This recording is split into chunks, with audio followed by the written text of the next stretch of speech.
et aumônier national des scouts unitaires de France. Oui. Bravo.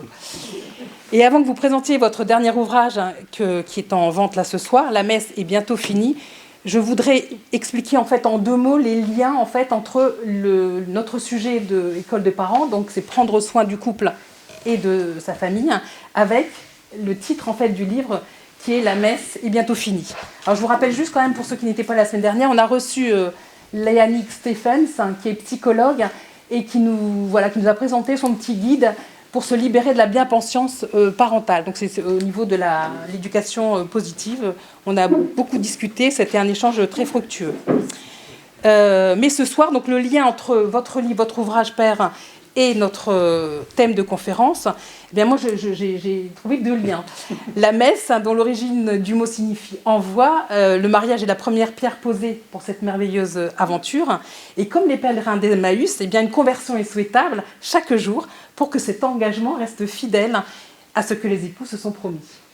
Voilà. Et donc votre conférence eh bien, tombe à pic, puisqu'elle tombe la veille de la Semaine Sainte. Et vous nous invitez aussi à vivre ce prochain Triduum pascal, comme les pèlerins d'Emmaüs l'ont vécu. Voilà, merci pour nous. Et voilà, nous ferons passer une corbeille pour vous faire participer aux frais de cette soirée. Et en attendant, voilà, bonne soirée à tous. Merci. Comme vous voulez, monsieur. Vous voulez un micro ou... Est-ce que ça ira à voix nue? Voilà. Sinon, vous pouvez vous rapprocher, hein, c'est comme à la messe, il y a des chaises vides proches du prêtre. Et ils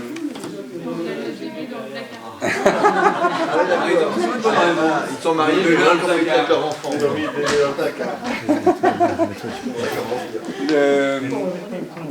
Donc on va parler d'Emmaüs ce soir. C'est un passage de l'évangile que j'aime beaucoup, qui est très riche, plein de ressources pour notre vie. Et j'avais jamais étudié sous l'angle de l'éducation. Voilà, comment Jésus éducateur, qui s'occupe des 2 disciples d'Emmaüs.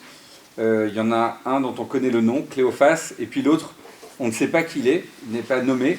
Alors tout est possible, il y a toutes les interprétations possibles. Certains disent que c'est un autre disciple de la communauté, d'autres disent que c'est la femme de Cléophas, puisque chez Saint Jean, il y a une Marie, femme de Cléophas. Et Saint Augustin, comme d'habitude, règle le débat en disant « l'autre disciple n'a pas de nom parce que l'autre disciple, c'est toi ». Voilà, qui est en train de lire l'Évangile. Voilà, comme ça, au moins, tout le monde a une place.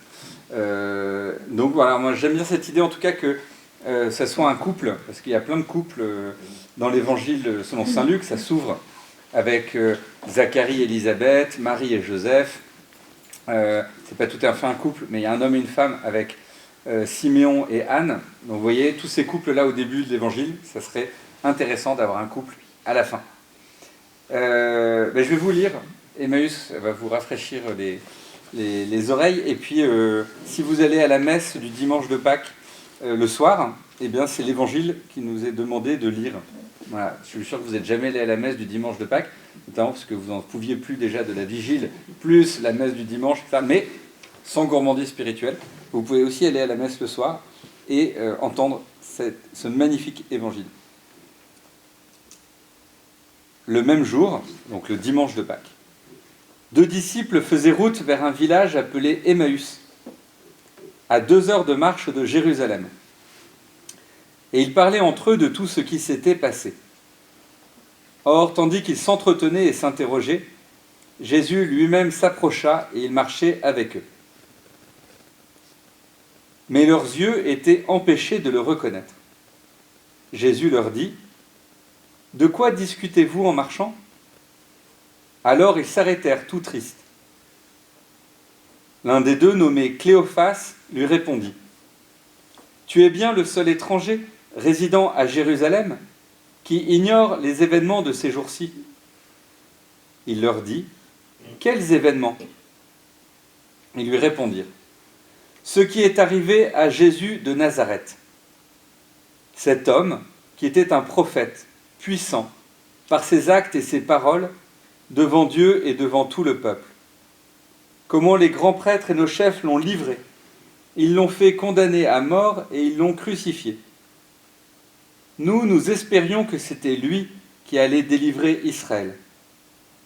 Mais avec tout cela, voici déjà le 3e jour qui passe depuis que c'est arrivé. À vrai dire, des femmes de notre groupe nous ont remplis de stupeur.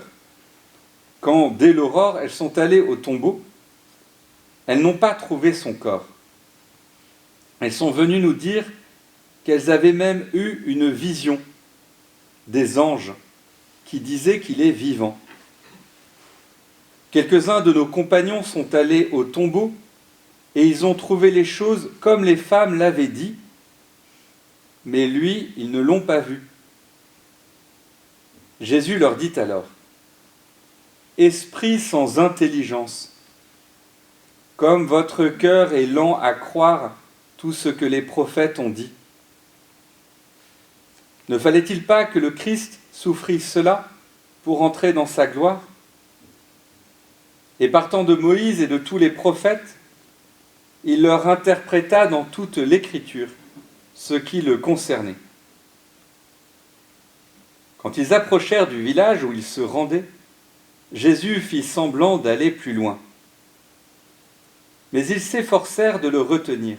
« Reste avec nous, car le soir approche et déjà le jour baisse. » Il entra donc pour rester avec eux. Quand il fut à table avec eux, ayant pris le pain, il dit la bénédiction, il le rompit et le donna à ses disciples. Alors leurs yeux s'ouvrirent et ils le reconnurent, mais il disparut à leur regard. Ils se dirent l'un à l'autre, « Notre cœur n'était-il pas brûlant en nous, tandis qu'il nous parlait sur la route et nous ouvrait les Écritures ?» À l'instant même, ils se levèrent et retournèrent à Jérusalem. Ils y trouvèrent réunis les 11 apôtres et leurs compagnons qui leur dirent « Le Seigneur est réellement ressuscité. Il est apparu à Simon-Pierre. » À leur tour, ils racontaient ce qui s'était passé sur la route et comment le Seigneur s'était fait reconnaître par eux à la fraction du pain. Alors une manière assez simple de lire Emmaüs, c'est de lire le déroulé de chacune des messes. Alors, ce qui est merveilleux, c'est qu'on ait juste le nombre qu'il faut pour que ça soit interactif, ce qui est une très mauvaise nouvelle pour vous si vous aviez pensé gentiment vous assoupir et être spectateur de votre vie pendant cette soirée. Mais je vais vous poser des questions. C'est quoi les 4 temps de la messe ? Alors là, ça c'est très très bon. L'accueil, bien joué. La liturgie de la parole, la liturgie de l'Eucharistie et l'envoi. Excellent. Et maintenant, dans Emmaüs, où sont les 4 temps ? L'accueil. Alors, où est l'accueil ? Qu'est-ce qui vous fait dire qu'il y a un accueil ? La rencontre, enfin quand... La rencontre, donc sur le chemin, quand Jésus les rattrape et marche avec eux. Il ne marche pas encore avec eux, il leur pose des questions d'abord, et après ils vont continuer la route. Donc ça, c'est le temps de l'accueil. Ensuite, qu'est-ce que c'est la liturgie de la parole dans cette rencontre ? Ce qui s'est passé. Alors, les disciples d'abord racontent, et Jésus explique. Voilà, la meilleure homélie de l'histoire de l'Église, qu'on n'a pas, désolé. Mais Jésus qui lui-même explique l'Évangile, voilà, ce qui certainement est mieux que tout ce qu'on essaye de faire, mais voilà. On sait en tout cas le principe d'une homélie, c'est d'essayer d'expliquer ce qui concerne Jésus dans les Écritures. Ensuite, la liturgie de l'Eucharistie. Ça, c'est la scène en petit comité. La scène en petit comité à Emmaüs, voilà, avec l'enchaînement des verbes qu'on entend à la messe. Il prit le pain, il le bénit, il le rompit et le donna à ses disciples. Okay. Et l'envoi. Il disparaît et... Donc du coup il disparaît, mais on l'envoie, il retourne à Jérusalem le soir même d'ailleurs. Exactement, le soir même, ouais, soir. Instantanément. Ouais. Donc Jésus célèbre l'Eucharistie et disparaît à leurs yeux. Voilà. Et à ce moment-là, il se lève et il rentre à Jérusalem retrouver les apôtres, l'Église. D'accord ? Donc vous voyez, c'est assez simple comme schéma. Hein, vous avez 2 disciples qui partent vers l'ouest ils sont à Jérusalem le dimanche de Pâques, ils partent 2 heures de marche, ils célèbrent l'Eucharistie avec Jésus, donc peut-être 1 heure de plus, et ensuite ils rentrent, probablement en courant, donc on va dire en 1 heure, 1 heure et demie, mais c'est en montée, hein, parce que c'est du niveau de la mer jusqu'à la montagne de Jérusalem, donc c'est un exploit. Et on va dire que tout ça dure 5 heures, hein, une messe c'est 5 heures, et nous on vous l'a fait 30 minutes en semaine et 1 heure le dimanche. Donc le prochain qui dit que la messe est trop longue, voilà, et ben on lui fait un Emmaüs la prochaine fois, 5 heures de messe. Quoi. Voilà, 2 heures de marche, en marchant en plus, 2 heures de marche, 1 heure à Emmaüs probablement, et puis ensuite le temps de retour à Jérusalem. Et cette rencontre d'Emmaüs, eh bien, c'est le déroulé de toutes les messes depuis 2000 ans. Voilà. Donc c'est assez merveilleux à méditer. Voilà. À chaque fois qu'on va à la messe, eh bien, on peut vivre cette rencontre dans toutes ses dimensions, c'est-à-dire d'écouter Jésus qui se révèle à nous, de le recevoir dans l'Eucharistie et puis d'être envoyé en mission. Voilà. Et évidemment, je vous ai pas parlé du premier temps qui est très important, d'être accueillis tel que l'on est. Et là, ils sont dans quel état les disciples? Ils sont effondrés, ils sont Tristes, abattus, voilà, effondrés. Et on peut aussi arriver à la messe triste. Voilà. Je ne sais pas dans quel état vous êtes ce soir. Peut-être que vous êtes fatigué, abattu, triste, très joyeux, plein d'espérance. Dans ce cas-là, vous n'écoutez pas la radio depuis plusieurs jours, c'est pas possible pour être plein d'espoir. Mais voilà, chacun est arrivé un peu dans l'état dans lequel il était aujourd'hui.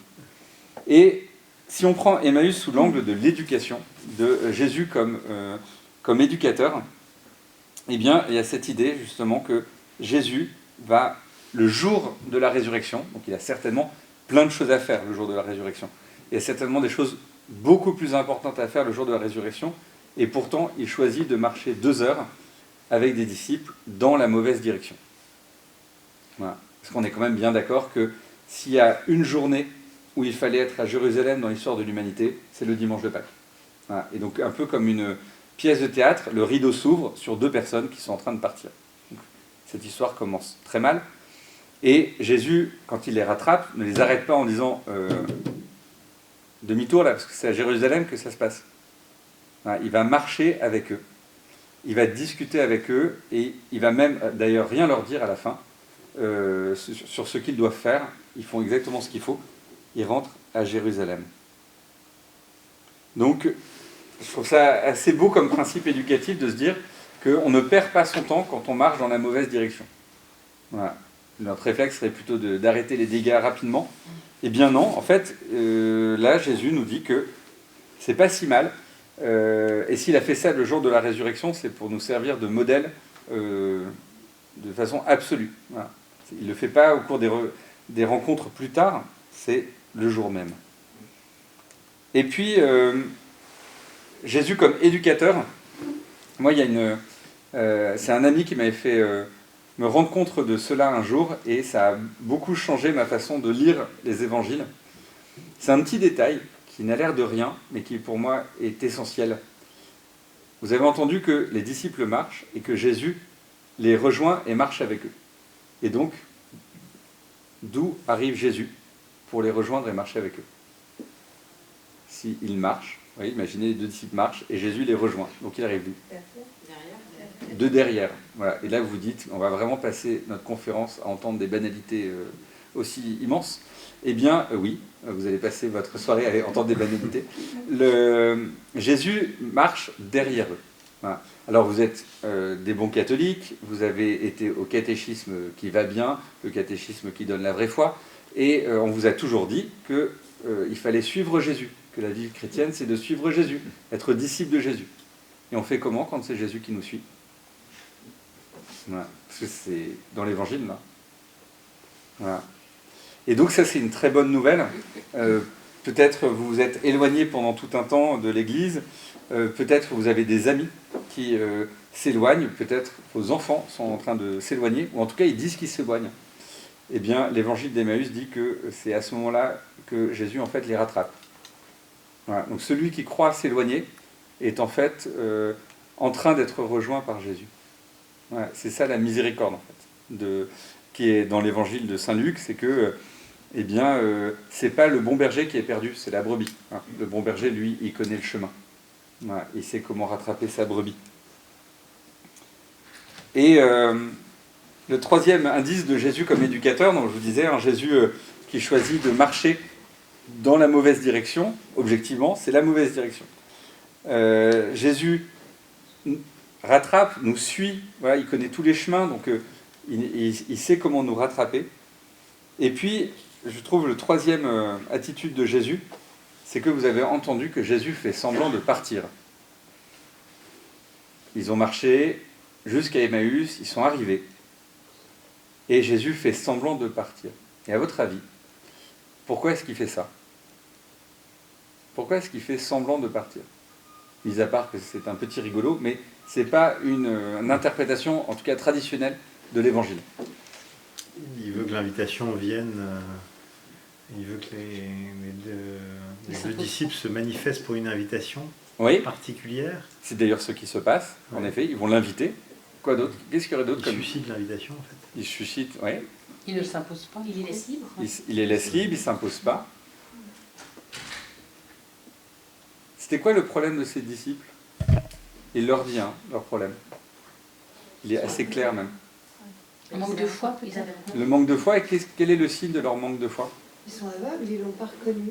Ah oui, alors ça c'est un des signes qu'ils n'ont pas la foi, mais il leur dit, Jésus, dans une des plus belles punchlines de toute l'histoire de l'Évangile, voilà, en quelques mots, il leur dit ce que c'est de ne pas avoir la foi. Ils sont tristes? Non. Alors ils sont tristes, on va en discuter après, pourquoi est-ce qu'ils sont tristes? Qu'est-ce que c'est avoir la foi? Il y a la réponse dans l'Évangile. Vous vous souvenez pas? Non. Ah non, c'est Jésus qui donne la phrase.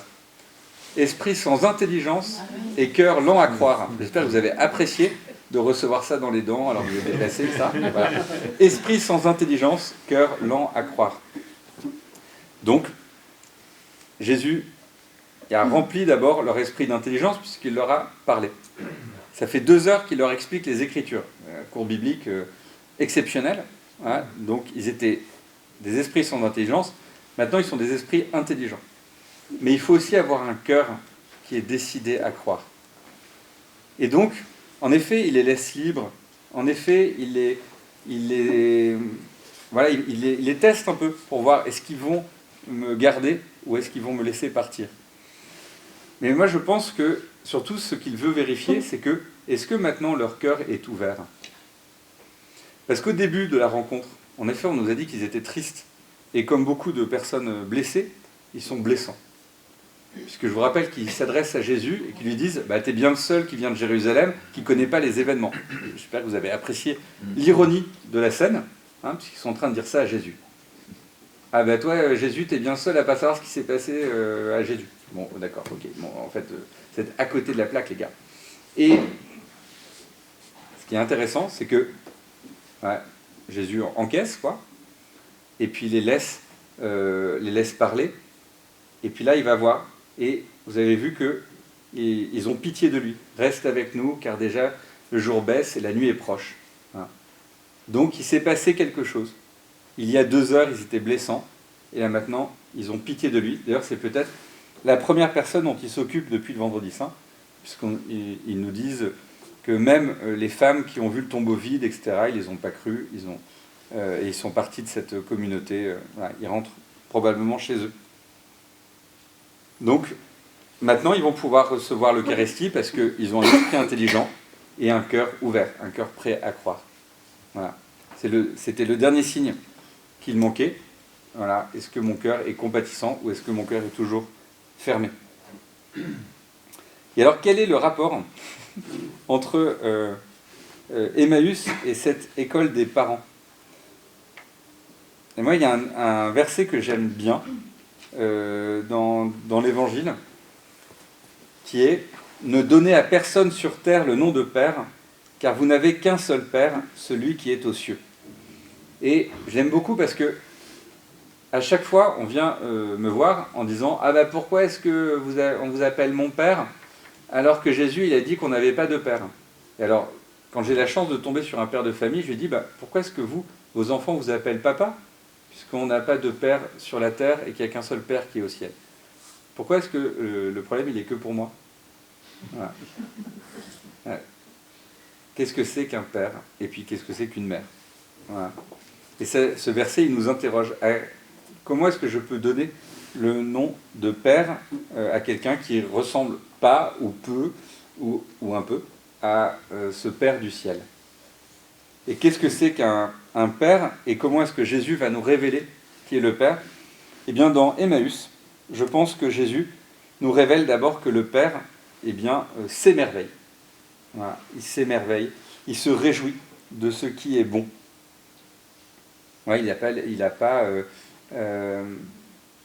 n'a pas coupé la parole de ses disciples, il les a laissés parler. Voilà. Même si ils savent tout, hein.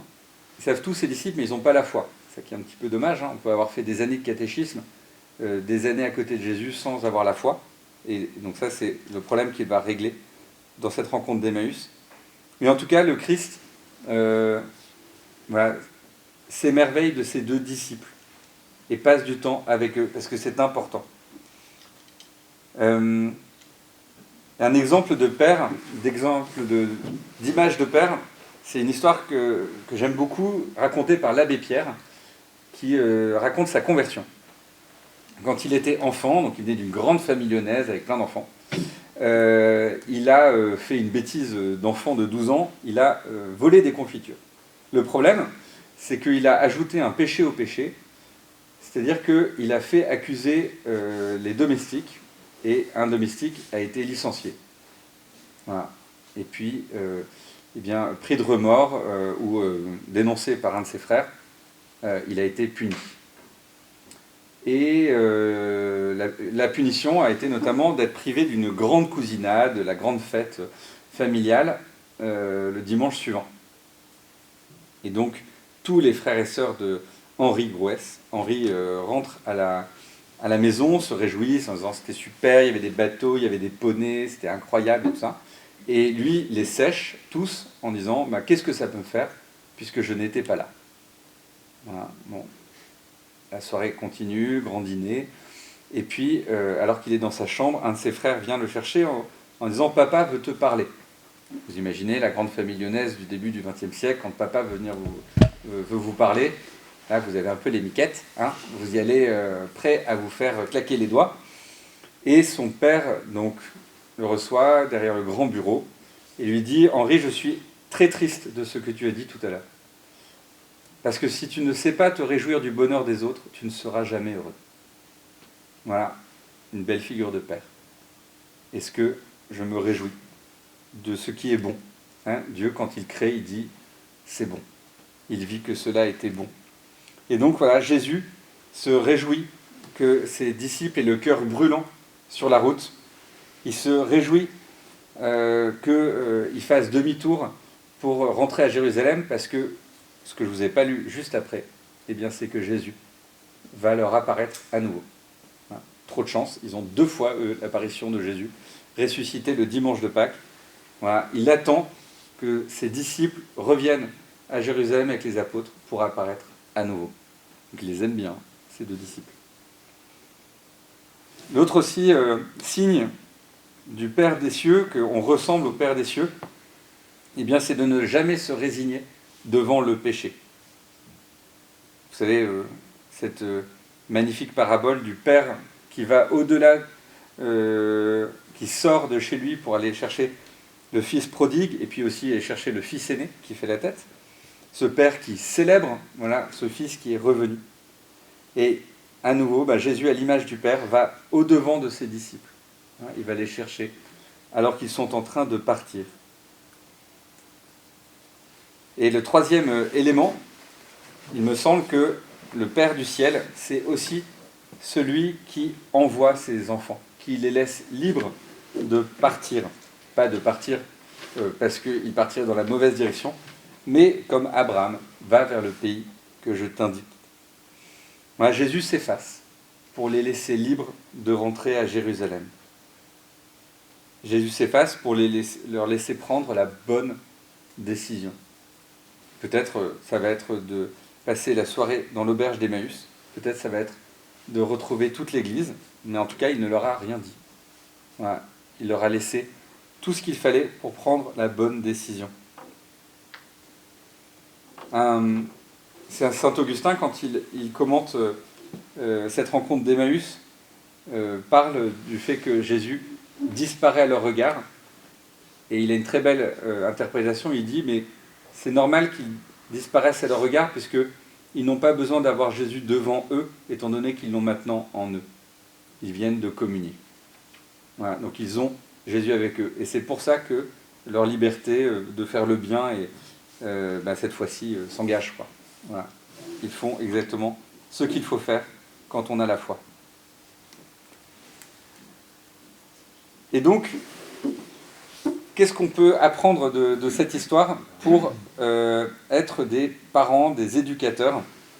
Donc, vous avez des enfants. Alors, vos enfants sont peut-être encore des enfants, ou sont des adolescents, ou des jeunes adultes. Voilà. C'est bon, j'ai fait à peu près toute la possibilité. Voilà. Tous ceux qui n'ont pas encore d'adolescents, demandez des conseils aux autres avant la guerre. Mais je vais essayer de vous donner des choses pour accompagner. On pourrait dire que peut-être Cléophas et l'autre disciple sont un peu des adolescents. Voilà. Quel est le besoin de tout enfant? Alors là, pareil, c'est une grande banalité que je vais vous dire, mais c'est toujours bon de rappeler les évidences. Toute personne a le besoin d'aimer et d'être aimée. Voilà. Pourquoi est-ce que ces disciples s'en vont?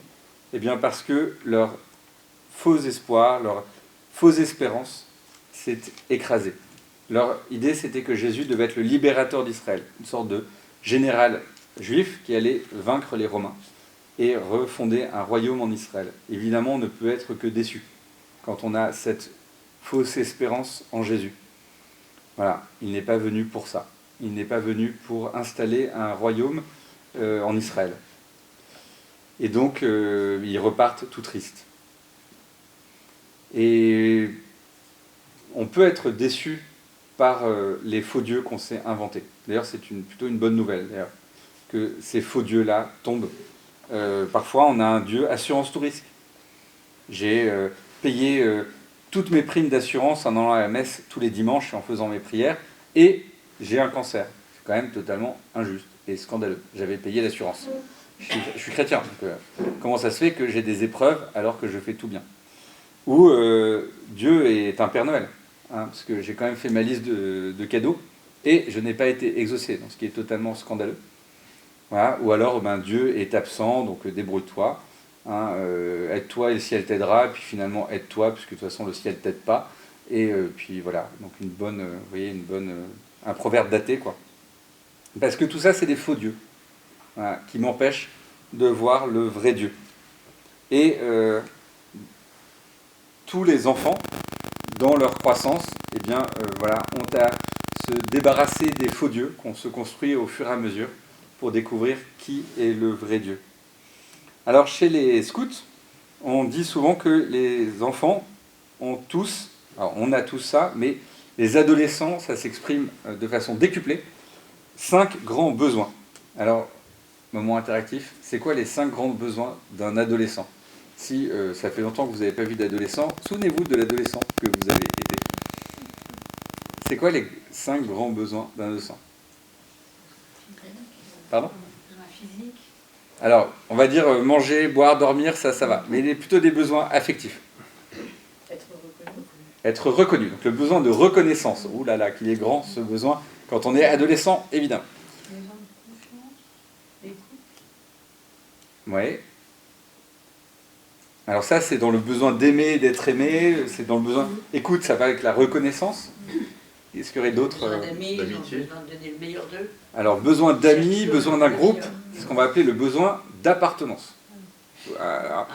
Au secours, être en dehors du troupeau, vous vous rendez compte? Mais qu'est-ce que je vais devenir? Voilà. Et donc, voilà. Mais je suis unique. Voilà. Mais j'ai un besoin d'appartenance. J'ai un besoin de reconnaissance. Qu'est-ce qu'il y a d'autre comme grande question? Donner le meilleur d'eux-mêmes. Ils veulent toujours aller au bout. Alors, ils sont très spéciaux. alors, ils ont un besoin d'extraordinaire, un besoin d'exploit, etc. Donner toujours le meilleur d'eux-mêmes, je ne suis pas sûr. Mais en tout cas, un besoin de dépassement, d'extraordinaire, etc. Oui, ok. Quoi d'autre? C'est quoi la question qui agite le cœur d'un adolescent? D'être valorisé sans se sentir aimé. Ça, c'est le besoin de reconnaissance. Oui, tout à fait. Les bonnes limites. Alors ça, c'est le besoin, en effet, de confrontation, qui est très fort. Ils ont besoin de trouver des limites. Donc, ça tape. Voilà. Ah oui, oui, mais c'est comme à la boxe. Hein. Il faut tenir. Hein. S'il n'y a pas de cadre, ça ne va pas. Et alors, vous avez oublié l'adolescent que vous avez été? Regardez le sexe opposé. Oui, mais d'abord, si on regarde le sexe opposé, quelle est la question que je porte quand je suis adolescent? Qui suis-je? Souvenez-vous de l'adolescent que vous avez été. Voilà. Le Bernard l'ermite sorti de sa coquille. Mon Dieu, qui suis-je? Moi qui suis tout mou. Voilà. Le monde entier est agressif envers moi. Et qui suis-je? Voilà, c'est mon neveu allongé sur son canapé. Mais Louis, mais qu'est-ce que tu fais? Je médite. Voilà. Des heures de méditation. C'est beau, je ne sais pas trop ce qu'il en sort, mais en tout cas, il est waouh. Voilà. C'est quoi ça le besoin? Besoin d'identité. Qui suis-je? Et donc, les enfants, entre 8 et 25 ans, voilà, ce grand moment de transformation. Eh ouais. Alors, 25 ans, c'est pour les femmes, en général, ça se finit l'adolescence. Pour les hommes, on est plutôt sur 35 ans. Mais voire 41 ans, quand, comme moi, on continue encore de grandir. Et donc, cette période de grande vulnérabilité, de fragilité, eh bien, comment est-ce que va répondre à ces besoins? Jésus va répondre à ce besoin d'appartenance de ses disciples. Parce que justement, ils ont perdu cette communauté. Ils s'enfuient. Voilà, ils ont quitté. Donc, une fois qu'on est déçu, il y a toujours le risque de, voilà, eux contre nous. Voilà, bon, bah, eux, ils sont restés à Jérusalem, mais nous, notre petit duo, nous, on se comprend, etc. Et on va continuer. Et Jésus, il va ouvrir ce petit duo de disciples à une communauté plus grande. Vous voyez, c'est toujours la tentation hein, dans l'Église catholique hein, de ne pas aimer l'Église, mais d'aimer ma chapelle. Hein, petite chapelle. Voilà, ma chapelle où on pense tous pareil, et puis on a tellement chaud dans ma petite chapelle. Voilà, et bien, l'Église n'est pas une somme de chapelles. Voilà, l'Église catholique, c'est plus grand que toutes les chapelles. Voilà, et donc, il faut ce petit duo le réintégrer dans la communion de l'Église. Pour un adolescent, le groupe a tendance à devenir exclusif et se définir uniquement contre les autres. Vous voyez, une espèce d'unité un peu faible, l'unité d'avoir un ennemi commun. C'est une unité extrêmement faible, hein, alors que l'unité chrétienne, c'est l'unité de la communion, c'est l'unité pour le bien. Vous voyez, une unité forte, une unité faible, avoir un ennemi, une unité forte, poursuivre ensemble un bien. Et ça, en même temps, le groupe adolescent, c'est un peu le lieu de ma naissance. Je vais être avec des pairs, PIRS, et je vais apprendre à me confronter aux autres, à l'autre différent de moi qui est pour un garçon une fille, et pour une fille un garçon. Mais donc, ce besoin d'appartenance, il est fort, et il faut toujours veiller à ce que ça ne devienne pas une micro-communauté, une proto-secte voilà, d'adolescents entre eux, mais que ça s'ouvre à plus grand, à plus large. C'est ce que fait donc Jésus avec ses deux disciples. Le besoin d'identité, je vous ai dit, c'est la question de qui suis-je? Et les disciples, eh bien, ils sont perdus. Ils ne savent absolument plus qui ils sont. Ils étaient définis par leur identité, c'était d'être des disciples de Jésus.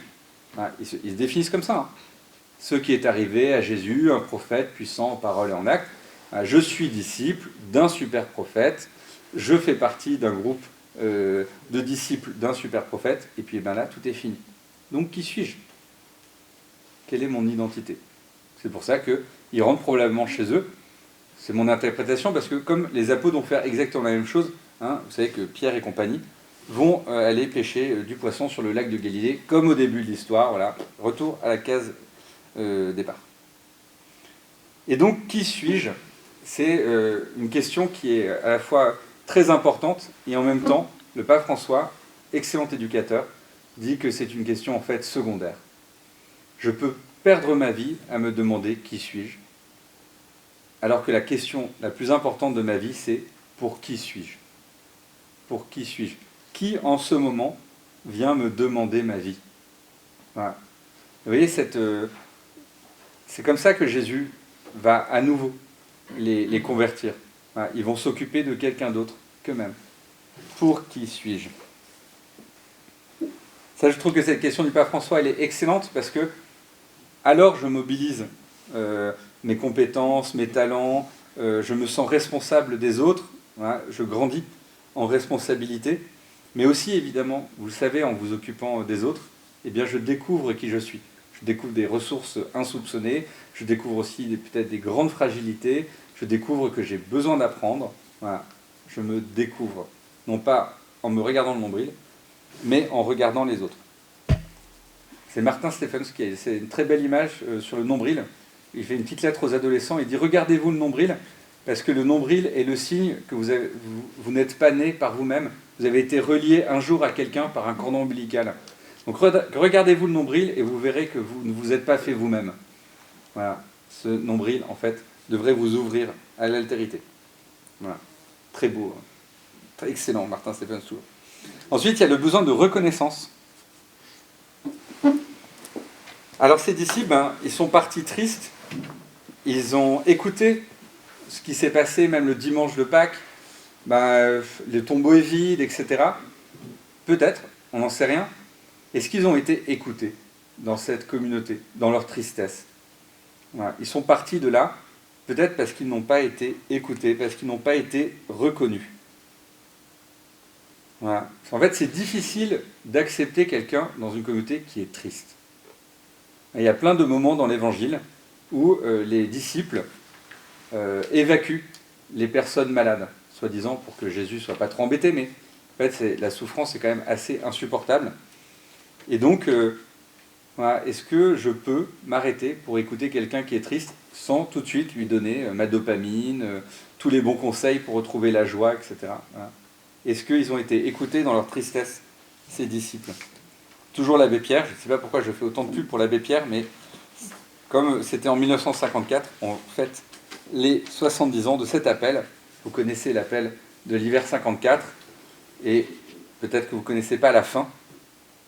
Il faut que ce soir même, dans toutes les villes de France, dans chaque quartier de Paris, des pancartes s'accrochent sous une lumière dans la nuit, à la porte de lieux où il y ait couverture, paille, soupe, et où l'on lise sous ce titre « Centre fraternel de dépannage », ces simples mots « Toi qui souffres, qui que tu sois, entre, dors, mange, reprends espoir, ici on t'aime ». À mettre sur le frigidaire de la famille. Toi qui souffres, qui que tu sois, entre, dors, mange, reprends espoir, ici on t'aime. Voilà. Je me souviens d'amis qui discutaient de leurs ados qui ne vont plus à la messe, ou alors ils y vont mais avec pleurs et grincements de dents et tout ça. Et il y en a une qui essaye d'utiliser la manière forte en disant non mais c'est un péché grave, l'Église catholique dit que c'est un péché grave de ne pas aller à la messe, etc. Et ça ne marchait pas tellement, hein, évidemment, pour des raisons que vous aurez devinées. Et donc elle a choisi de changer de tactique. Elle a dit un jour à sa fille, en fait, dans l'église, il y a une chaise qui est la tienne et que personne ne te prendra. Voilà. Quoi qu'il se passe dans ta vie, quoi que tu fasses, quoi que tu crois ou que tu arrêtes de croire, etc., il y aura toujours une chaise pour toi. Voilà. Tu es aimé inconditionnellement. Donc, cette chaise, elle ne te sera jamais enlevée. Voilà. Donc, sache que tous les dimanches, tu es attendu. Voilà. Je ne peux pas vous dire ce qui s'est passé, puisque c'était il y a une semaine. Je vous dirai le résultat dimanche prochain. Voilà. Mais je tiens bien à avoir mon ami au téléphone. Le besoin d'extraordinaire d'un adolescent. Alors, les besoins que je vous donne, évidemment, vous sentez bien qu'à tous les âges, il reste ces besoins. Mais quand on est adolescent, on est sensible au mystère, au suspense, aux grands défis, à ce qui embellit le réel. Le réel est tellement pesant, c'est tellement difficile, que évidemment, ce qui est de l'ordre de l'extraordinaire est tout de suite pétillant. Et c'est aussi pour ça que nos adolescents, ils ont un goût marqué pour le secret. Voilà, ce qui n'est pas connu des autres, encore moins surtout du monde des adultes. Ah, oui. D'où ce langage totalement hermétique qu'il se crée, hein, parce qu'il faut à tout prix que le monde des adultes reste en dehors. Et le risque, si on ne répond pas à ce besoin, comme parents, si on ne reconnaît pas ce besoin, et bien justement, c'est d'entrer dans des imaginaires totalement glauques, de sociétés secrètes un peu nulles, etc., ou de bizutage qui fait que j'ai une place soit de bizuteur, soit de bizuté, parce que les deux, en fait, sont heureux d'avoir une place. Enfin. Et s'il faut prendre en compte ce besoin d'extraordinaire, c'est ce que fait Jésus. C'est un prophète puissant en parole et en acte. Il n'a pas proposé quelque chose de nul. Il a proposé quelque chose d'extraordinaire à ses disciples. Le problème, eux, c'est qu'ils sont trompés d'extraordinaire, puisqu'ils voulaient leur fameux royaume, leur désir terrestre. Mais quand on veut proposer des choses à des jeunes, il faut leur proposer des défis, de l'extraordinaire. Si vous voulez leur parler de la foi chrétienne, emmenez-les en haut d'une montagne et regardez le soleil se lever. Puis là, vous leur lisez les récits de résurrection. Hein, je vous promets, ils écoutent à ce moment-là. Parce que c'est extraordinaire. Parce qu'ils ont fait quelque chose avec vous qu'ils ne font pas ailleurs. J'ai une amie, une autre, qui emmène sa famille se confesser, tous ensemble. Et à la fin des confessions, chacun a le droit à ce qu'il veut pour le repas. Voilà. Un banquet extraordinaire. Avec en plus le petit goût de l'interdit, parce que c'est au milieu du carême, donc là, gros banquet de carême. Voilà. Et ben, c'est excellent de faire ça, parce que c'est exactement ce que fait le père du fils prodigue. C'est très bien, on le lit à chaque carême, un grand banquet parce que son fils revient à la vie. Donc c'est obéir au Christ, que de faire un grand banquet pendant le carême. Et oui, ça vous change un peu le carême. Mais vous voyez, ce besoin d'extraordinaire, comment est-ce qu'on le donne ? À Lille, vous avez certainement entendu parler de la messe à la bougie. Parce qu'il y a même des journaux qui font des reportages sur la messe à la bougie. On a 40 étudiants au foyer qui viennent au vêpres et au dîner les mardis et les mercredis soirs. Un jour, j'étais derrière les jeunes qui étaient en train de parler, et il y a un jeune qui se tourne vers l'autre en disant « on est d'accord, l'événement à Lille, c'est quand même la messe à la bougie. » Hein. C'est deux jeunes normaux, hein. C'est pas des piliers d'église du tout. Hein. Voilà. La messe à la bougie, c'est un événement parce que c'est beau, parce que c'est profondément beau. Les jeunes ne vont pas à la messe quand c'est moche, et ils ont raison, parce qu'on y perd la foi. Voilà. Donc si on veut que nos enfants prient, aillent à la messe, etc., il faut que ce soit beau. Voilà. Si vous priez en famille, il faut qu'il y ait une bougie par enfant. Parce que comme ça, ils auront chacun leur bougie à souffler. Ça évite la guerre nucléaire de fin de prière. Voilà. Mais ça fait partie de l'extraordinaire. Chacun a sa propre bougie. Chacun existe devant Dieu de façon unique. Je pense que ce besoin d'extraordinaire, on le retrouve aussi dans le fait que Jésus célèbre l'Eucharistie et qu'on peut mettre longtemps à se rendre compte de ce miracle extraordinaire. Voilà. En fait, je touche Dieu et Dieu me touche dans l'Eucharistie. C'est quand même dingue. Voilà. L'être même de Dieu me touche et je touche Dieu. Quand même, on peut mettre toute sa vie à se rendre compte de la grandeur de ce don. Et je pense par exemple que le chant « Regardez l'humilité de Dieu » a fait beaucoup pour la foi eucharistique des catholiques depuis quelques années. Parce que justement, à nouveau, admirable grandeur, voilà, besoin d'extraordinaire, de se rendre compte que c'est beau et que c'est grand. Et puis donc le besoin de confrontation. Bon bah là, nos deux ados qui partent en faisant la tête de Jérusalem, je n'ai pas trop besoin de développer. Mais pour grandir, un jeune a besoin de savoir si les limites fixées par le monde des adultes tiennent bon. Je me suis rendu compte, grâce aux collégiens, aux lycéens du collège de Marc, que en fait, le vrai problème du Covid, c'est que le monde des adultes s'est effondré. Voilà. Le monde des adultes était tétanisé. Les gens disaient tout et n'importe quoi, passaient de la plus grande angoisse au plus grand complotisme, voilà, sans aucune modération. Et donc les adolescents ont vu ça, ils se sont dit, mais en fait, les adultes ne tiennent rien. Et ça, c'était leur angoisse fondamentale, de ne pas avoir en face d'eux des adultes qui tiennent. Et je peux vous dire que quand ils en ont trouvé, il y a eu reconnaissance éternelle pour ces adultes-là, des adultes qui ont tenu, hein, qui ont continué de s'occuper des jeunes, qui ne se sont pas affolés, voilà, mais qui ont été des grands éducateurs. Si les règles sont claires, eh bien les jeunes savent quand ils les transgressent. Ouais, c'est très important en fait. Et c'est d'autant plus important qu'ils savent bien que l'enjeu, c'est pas les règles. L'enjeu, c'est de vivre. Vous voyez, c'est comme si quelqu'un faisait du rugby pour suivre les règles du rugby. Non, on joue au rugby pour gagner, hein, pas pour suivre les règles. Mais les règles sont là, justement, pour permettre le jeu, permettre la vie. Et donc, ils vont taper. Ils vont taper pour savoir si ça tient, si le cadre tient. Voilà. Et donc, il faut être un peu intelligent pour mettre le bon cadre, voilà, pour prendre des coups et aussi marquer les interdits. Je vous donne une anecdote d'un de mes amis qui est papa d'un scout, donc un éclaireur de 14 ans. Vous voyez, un éclaireur de 14 ans, c'est vraiment le chamallow, quoi, et qui est une usine à bêtises.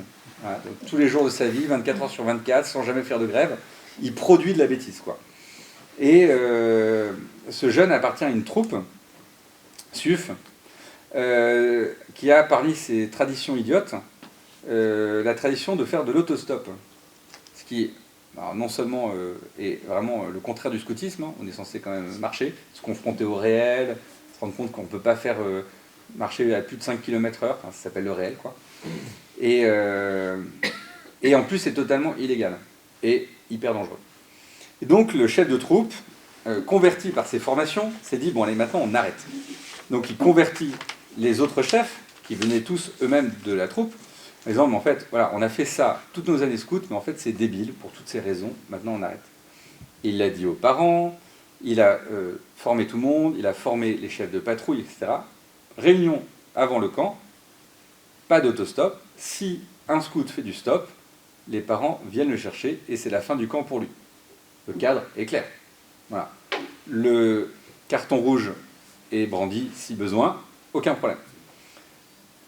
Aux 2 tiers du camp, 3 jours d'exploration en patrouille, et là il se rend compte que 2 patrouilles sur 4 ont fait du stop. 12 jeunes. Et donc 12 parents viennent chercher leurs enfants. Voilà. Et lui, il finit son camp avec ses 12 scouts, pas de problème. Et donc mon ami vient chercher son crétin. Voilà. Donc Paris, Vannes, voilà. Voilà, donc pendant 1 heure, il résiste à toutes les tentations de colère, enfin voilà, il accueille, il transforme en joie, tout ça. Et comme c'est un excellent éducateur, il lui a posé la bonne question. La mauvaise question, ça serait, pourquoi tu as fait ça?